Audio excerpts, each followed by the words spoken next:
ചേട്ടൻ മേടിക്കണ്ട, ഞാൻ എന്തായാലും നഷ്ടപരിഹാരം ഒന്നും ചോദിക്കില്ല.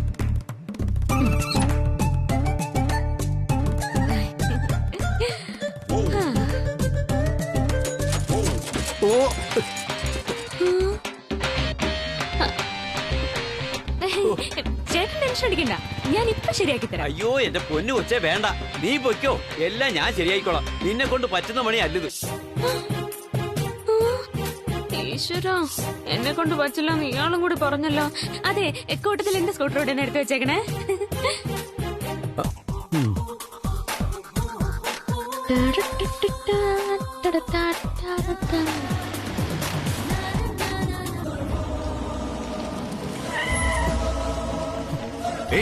ബേക്കറിക്കാരി, എന്ത് പറ്റി മോനെ?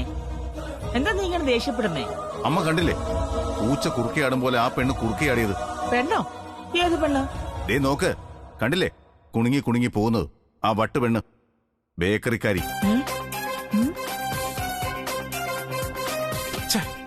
ഇന്നത്തെ ദിവസം തന്നെ പോയി. ഞാൻ വരുന്നില്ല എന്ന് പറഞ്ഞല്ലേ അമ്മേ, എന്നിട്ട് നിർബന്ധിച്ചു കൊണ്ടുവന്നു. എന്തിനാ? ആ ഭ്രാന്തി പെണ്ണിന്റെ മുഖം കാണാനോ?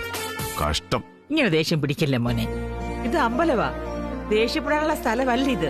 നീ ഒരു കല്യാണത്തിന് സമ്മതിക്കാൻ ഞാൻ എത്ര തവണ തേങ്ങ ഉടച്ചെന്നറിയോ മൈ ഡിയർ സർ? ഈ നേർച്ച പൂർത്തിയാക്കാൻ നീ ഇങ്ങോട്ട് ഒപ്പം വേണം. അതുകൊണ്ടാണ് നിന്നെ നിർബന്ധിച്ച് ഇങ്ങോട്ട് കൊണ്ടുവന്നത്.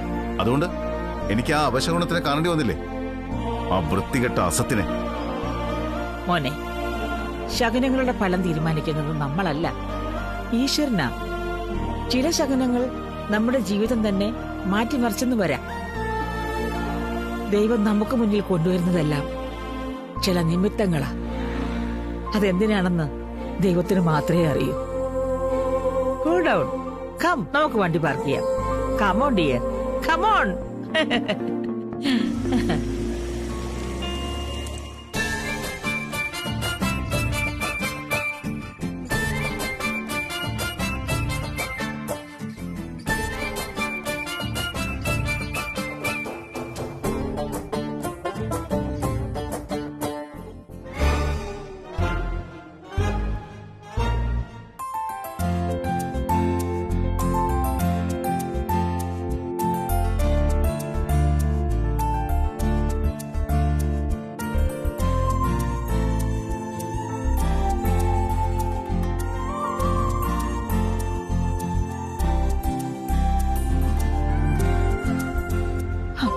മഹാമായി, എന്റെ മോനെ കാത്തോളണേ ദേവി.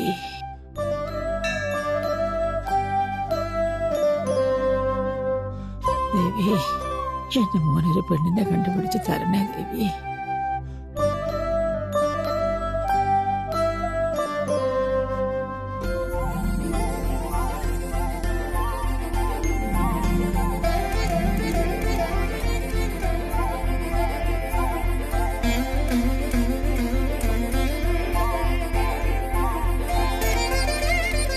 ആരൊക്കെയാ വന്നിരിക്കുന്നത്?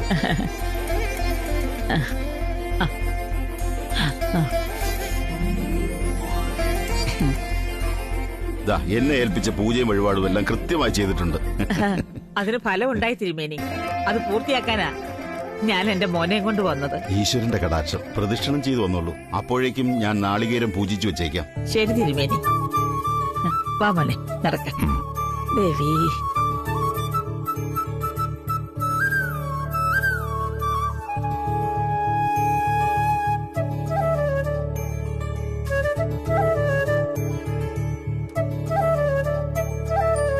ഭഗവാനെ അത് രക്ഷിക്കണേ.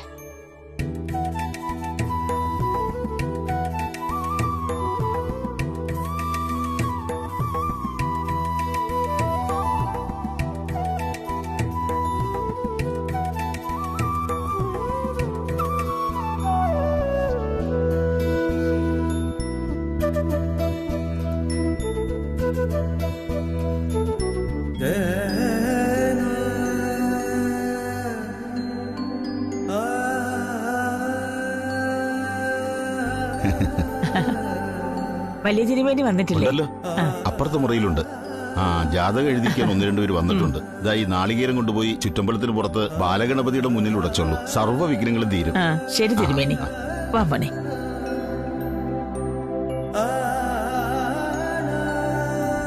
മോനെ, മോൻ പോയിട്ട് നാളികേരം ഉടയ്ക്ക്. അമ്മ വലിയ തിരുമീനെ ഒന്ന് കണ്ടിട്ട് വരാം. നാളികേരം ഉടച്ചിട്ട് പോയി കണ്ടാ പോരെ? നാളികേരം ഉടയ്ക്കേണ്ടത് നീയല്ലേ? ഇതാ പിടിക്ക്, ഞാൻ തിരുമേനെ കണ്ട് നല്ലൊരു മുഹൂർത്തം കുറിച്ചിട്ട് വരാം. അതിനമ്മ പെൺകുട്ടിയെ കണ്ടുപിടിച്ചില്ലല്ലോ, പിന്നെന്തിനാ ഇപ്പൊ മുഹൂർത്തം കുറിക്കുന്നത്? നിന്റെ മനസ്സ് മാറ്റിയ ഭഗവാൻ തന്നെ നിനക്കുള്ള പെണ്ണിനെ കൊണ്ടുതരും. ഭഗവാനാരാ? ബ്രോക്കറോ? ഈ അമ്മയുടെ ഒരു കാര്യം. ഭഗവാൻ ബ്രോക്കറുമാകും, കർമ്മങ്ങൾക്ക് കാരണഭൂതനുമാകും. അമ്മ ഇപ്പൊ വരാം. ഇതാ പിടിക്ക്.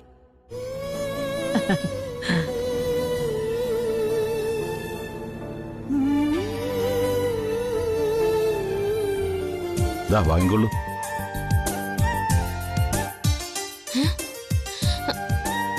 എന്റെ പൂത്താലും അല്ലല്ലോ ഇത്. ഞാൻ 2 നാളികേരം വെച്ചതാണല്ലോ.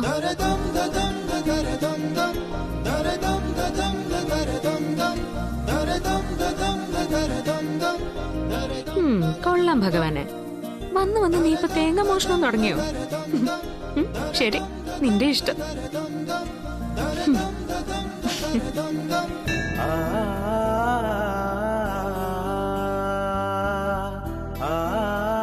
എന്റെ സുപ്രിയയുടെ ആത്മാവിന്റെ അനുഗ്രഹത്തിന് വേണ്ടിയാ ഞാൻ ഈ വിവാഹത്തിന് സമ്മതിച്ചത്. എന്നെ ഓർത്ത് അവളുടെ ആത്മാവ് പോലും വേദനിക്കുന്നത് എനിക്ക് സഹിക്കില്ല.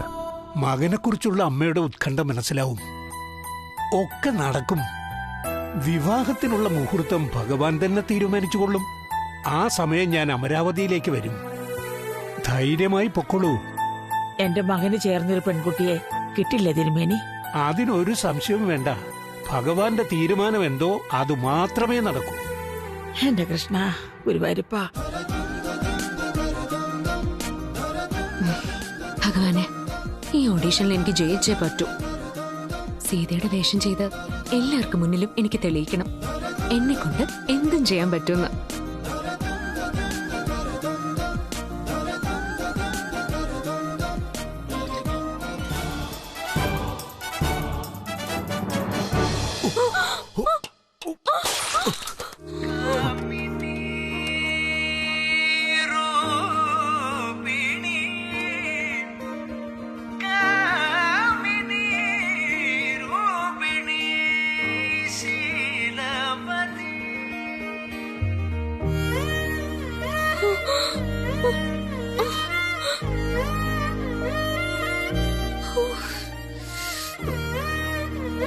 നീയോ?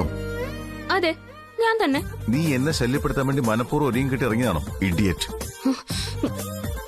എടോ ഹിറ്റ്ലറെ, ഈ അമ്പലത്തിന്റെ മുറ്റത്തായതുകൊണ്ട് ഞാൻ ഇതിന് മറുപടി പറയുന്നില്ല കേട്ടോ. താൻ ഈ അമ്പലത്തിൽ വരുമെന്ന് ഞാൻ എന്താ മുൻകൂട്ടി അറിഞ്ഞു വെക്കണോ? അതെ, അമ്പലമുറ്റത്ത് പ്രാർത്ഥനയെ വേണ്ടത്, അല്ലാതെ കാണുന്നവരൊക്കെ ഇഡിയറ്റ് എന്നൊക്കെ വിളിച്ചാലുണ്ടല്ലോ. താൻ വിവരം അറിയും പറഞ്ഞേക്കാം. നിന്റെ നാക്കിന്റെ നീളം നാഷണൽ ഹൈവേ പോലെയാണെന്ന് എനിക്ക് മനസ്സിലായി. അതുകൊണ്ട് തനിക്ക് ദോഷമൊന്നുമില്ലല്ലോ. എന്റെ നാക്ക് എന്റെ വായിലല്ലേ കിടക്കുന്നത്, അല്ലാതെ തന്റെ കോട്ടിന്റെ പോക്കറ്റിലല്ലോ. നീയല്ലേ എന്റെ ദേഹത്ത് മനഃപൂർവ്വം വന്നിടിച്ചേ? ഓ, ഇത്രയ്ക്ക് തലതെറിച്ചൊരുത്തിയെ ഞാൻ ഈ ജന്മത്ത് കണ്ടിട്ടില്ല. അയ്യടാ, എങ്കിൽ കണക്കായി പോയി. Stop it. ആദ്യം മര്യാദയ്ക്ക് തറയിൽ നോക്കി നടക്കാൻ പഠിക്കണം, അല്ലാതെ മറ്റുള്ളവർക്ക് ശല്യമായിട്ട് ജീവിക്കരുത്. എന്തിനാണ് ഇങ്ങനെ ഉണ്ടക്കണ്ണ് വെച്ച് നോക്കുന്നേ? എന്റെ കണ്ണിനെ കുറ്റം പറഞ്ഞോണ്ടല്ലോ ഒരു ഹിറ്റ്ലർ വന്നിരിക്കുന്നു. ആദ്യം എന്റെ പിറന്നാൾ നശിപ്പിച്ചു, പിന്നെ സുപ്രിയയുടെ കത്ത് നീ മനഃപൂർവ്വം കൊണ്ടുപോയി. ഇതേ അമ്പലത്തിൽ വെച്ച് പായസം കോരി നീ എന്റെ ദേഹത്തൊഴിച്ചു.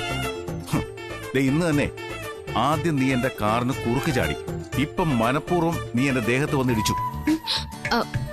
ഇങ്ങനെ പോയാ നീ വല്ല കാറോ ലോറിയോ ഇടിച്ച് ചാവും. സൂക്ഷിച്ച് സംസാരിക്കണം. പണ്ടിടിച്ച് ചാവും പോലും. തന്റെ കയ്യിലിരിപ്പും വായിലെ നാക്കും, അതുകൊണ്ടാ തനിക്ക് ഇങ്ങനത്തെ കുഴപ്പങ്ങളൊക്കെ പറ്റുന്നത്. പിന്നെ ഇവിടുന്ന് പോണ വഴിക്ക് എനിക്ക് എന്തെങ്കിലും പറ്റിയാ പനഞ്ഞ പ്രേതമായിട്ട് വന്ന് പിച്ച് കീറി രക്തം കുടിക്കും. ഓ, കോട്ടും സ്യൂട്ടും ഇട്ട് ഇറങ്ങിക്കോളും. ഹിറ്റ്ലറാണ് പോലും, ഹിറ്റ്ലർ.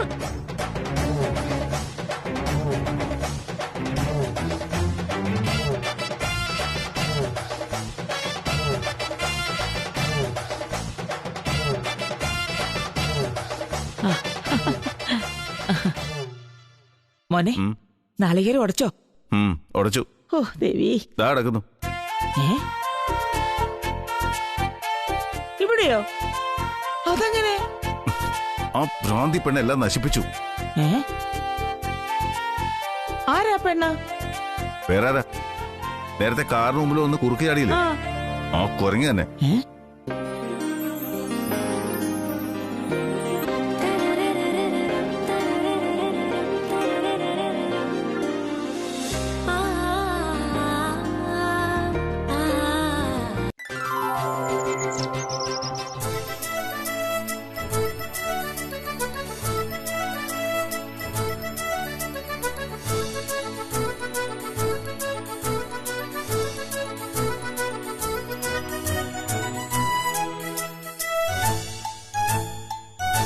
കൊള്ളാം. ഇപ്പൊ ചേച്ചി കണ്ട ശരിക്കും അയോധ്യയിലെ സീത തന്നെയാ. നോക്ക്.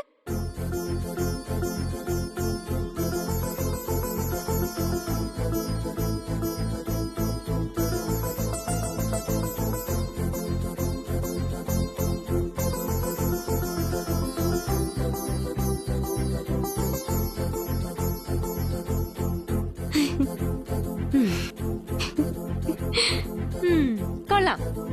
അയോധ്യാപതിയായ രാമന്റെ പ്രിയപത്നിയായ സീത. സത്യം? പിന്നല്ലാതെ ഞാൻ എന്തിന്റെ കള്ളം പറയുന്ന ചേച്ചി? ഈ വേഷത്തിൽ ചെന്ന ഉറപ്പായിട്ടും അവർ ചേച്ചി തന്നെ സെലക്ട് ചെയ്യും. അതെ, ഇനി വേണമെങ്കിലേ സീതയായിട്ടൊന്ന് അഭിനയിച്ചു നോക്കിയേ. ഈ രാവണാസുര ദേഷ്യം അങ്ങോട്ട് വരുന്നില്ല. ഒന്നുകൂടി പറഞ്ഞു നോക്കിയേ ചേച്ചി, ശരിയാവും.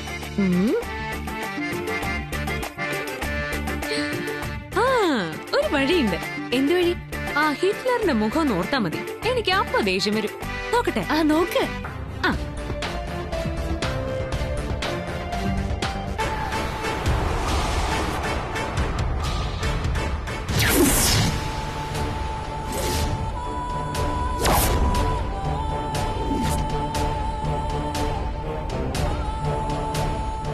രാവണാസുര, അയോധ്യയുടെ അധിപതിയായ ശ്രീരാമചന്ദ്രന്റെ ഭാര്യയെ അപഹരിച്ച നീ പാപിയാണ്, മഹാപാപി. രാമവീര്യത്തിന്റെ അഗ്നിയിൽ നിന്റെ ലങ്കാ നഗരം കത്തിയെരിയും. പതിവ്രതയായ രാമപത്നിയെ അപമാനിച്ച രാക്ഷസ, നിന്റെ 10 തലയും എന്റെ രാമൻ കൊയ്തെറിയും. അടിപൊളി. ചേച്ചി, അവര് ചേച്ചി തന്നെ സെലക്ട് ചെയ്യും, എനിക്ക് ഉറപ്പാ.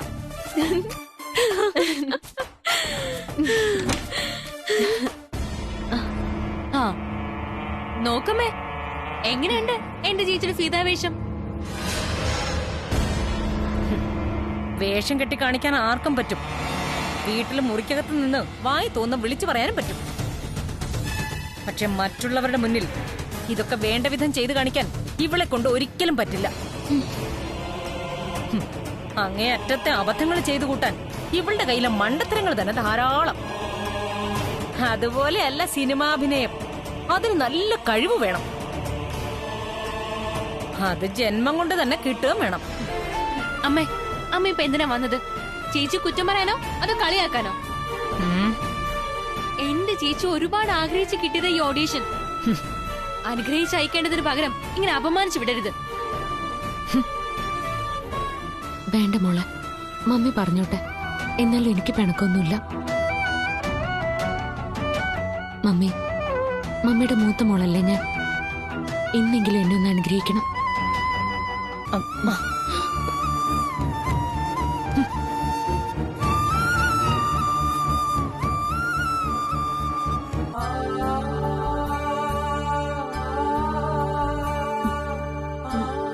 ചേച്ചി, സാരമില്ല മോളെ, എനിക്ക് സങ്കടമൊന്നുമില്ല. മമ്മിക്ക് എന്നോട് സ്നേഹമില്ലഞ്ഞിട്ടൊന്നുമല്ല. മമ്മിയുടെ പ്രകൃതി എപ്പോഴും ഇങ്ങനെയല്ലേ. ഇത് ഞാനെപ്പോഴും ചേച്ചി ആശ്വസിപ്പിക്കാൻ അങ്ങോട്ട് പറയുന്നതല്ലേ. അതൊന്നും സാരമില്ലെന്നേ. ഇപ്പൊ ഞാൻ അങ്ങനെ വിശ്വസിച്ചോളാം. കാരണം എന്റെ മമ്മി എനിക്ക് അത്രയ്ക്കിഷ്ട. ഇനി നീ എനിക്കൊരു ഓൾ ദി ബെസ്റ്റ് പറഞ്ഞേ. ഓൾ ദി ബെസ്റ്റ് ചേച്ചി. ചേച്ചിക്ക് ഉറപ്പായിട്ട് സെലക്ഷൻ കിട്ടും.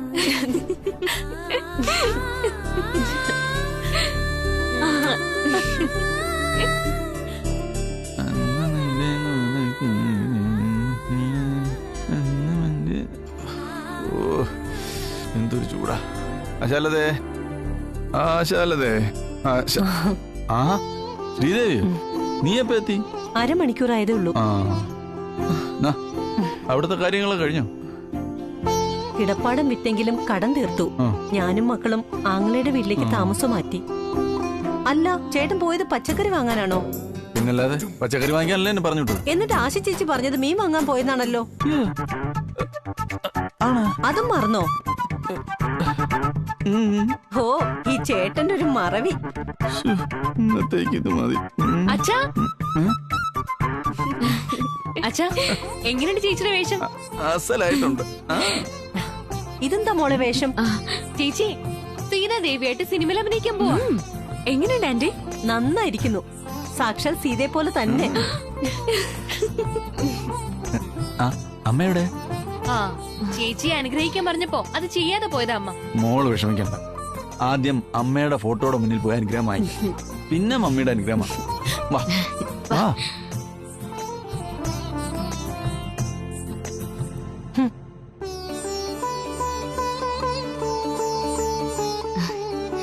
അമ്മ എന്നെ അനുഗ്രഹിക്കണം.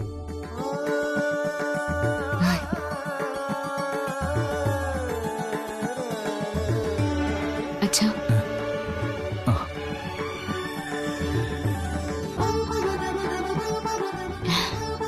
നന്നായി വരും. അച്ഛന്റെ അനുഗ്രഹം എപ്പോഴും എന്റെ മോൾക്കുണ്ടാവും.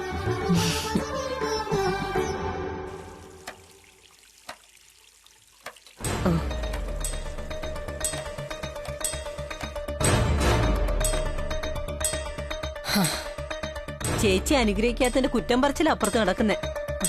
അല്ല ചേച്ചി, ഈ സിനിമയിൽ അഭിനയിക്കാൻ ചേച്ചി സമ്മതിച്ചോ? അതിന് ആർക്കു വേണോ എന്റെ സമ്മതം? അവൾ ഒറ്റയ്ക്ക് തീരുമാനിക്കുന്നു, ചെയ്യുന്നു. അതിനൊക്കെ തന്തയുടെ സപ്പോർട്ടും. ഒരു ദിവസം എല്ലാം കൂടെ അങ്ങ് തീർക്കും ഞാൻ.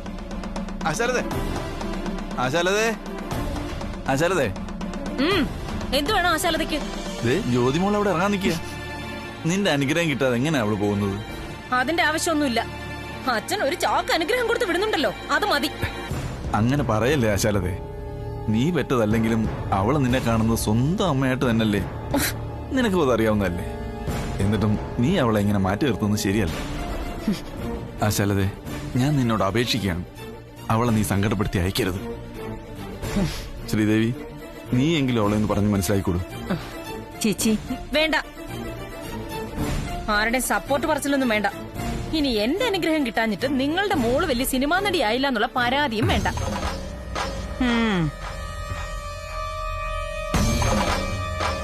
ഇതാ പറയുന്നത് ഏച്ചു കെട്ടിയ മുഴച്ചിരിക്കുന്നു. അവിടെ എടുക്കാൻ പറ്റോ? ഓക്കെ.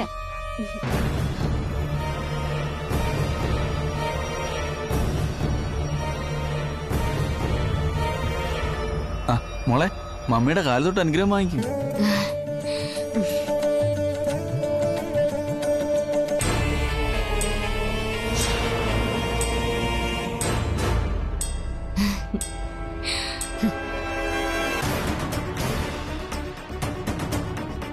അമ്മ എന്തിനാ ഇങ്ങനെ അനുഗ്രഹിക്കുന്നേ? ഇതിനേക്കാളും നല്ലതേ 4 ചീത്ത പറഞ്ഞു വിടുന്നതാ. എനിക്ക് ഇങ്ങനെയൊക്കെ പറ്റത്തുള്ളൂ. ഒരു കാര്യവും മര്യാദയ്ക്ക് ചെയ്യാൻ അറിയാത്ത ഇവക്കൊക്കെ ഈ അനുഗ്രഹം തന്നെ ധാരാളോ. ഇനി അവിടെ ചെന്ന് ആരുടെയൊക്കെ നെഞ്ചത്തൊട്ടാ കേറാൻ പോകുന്നതെന്ന് ആർക്കറിയാം? ഇത്രയും പരിഹാസം വേണോ ആശാലത്? അച്ഛാ, വേണ്ട.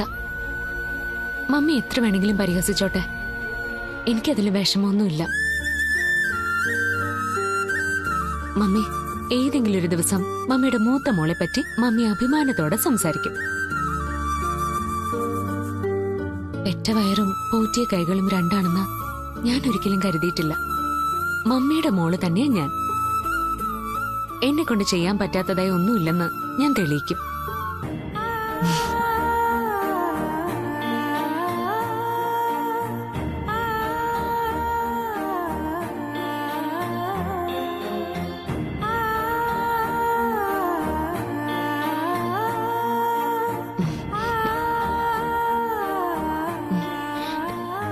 ഞാൻ പോയിട്ട് വരാം മമ്മി. അച്ഛാ.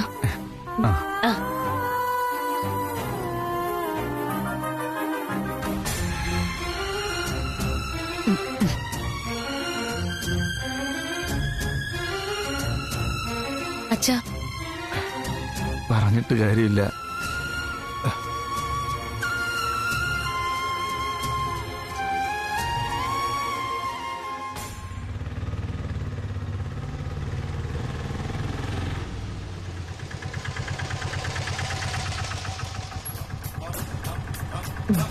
ദാ ചേട്ടാ.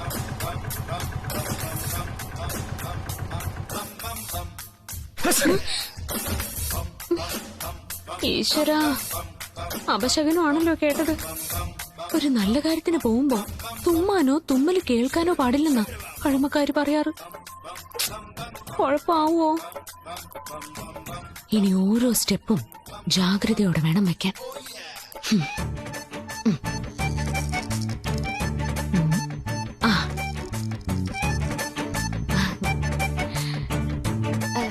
എക്സ്ക്യൂസ് മീ, ഈ ഓഡിഷൻ നടക്കുന്ന എവിടെയാ? ആ സ്റ്റെപ്പ് കയറി റൈറ്റ് പോയാൽ മതി.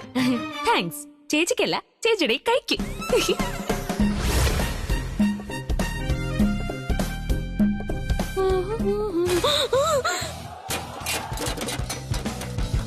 അയ്യോ, ഞാൻ എടുത്തു. വേണ്ട വേണ്ട വേണ്ട, ഞാനല്ലേ തള്ളിയിട്ടത്. അപ്പൊ ഞാൻ തന്നെ എടുത്തു വെച്ചോളാം. ചേച്ചി പൊയ്ക്കോളൂ, പൊയ്ക്കോളൂ. ഒന്നോ ഇത്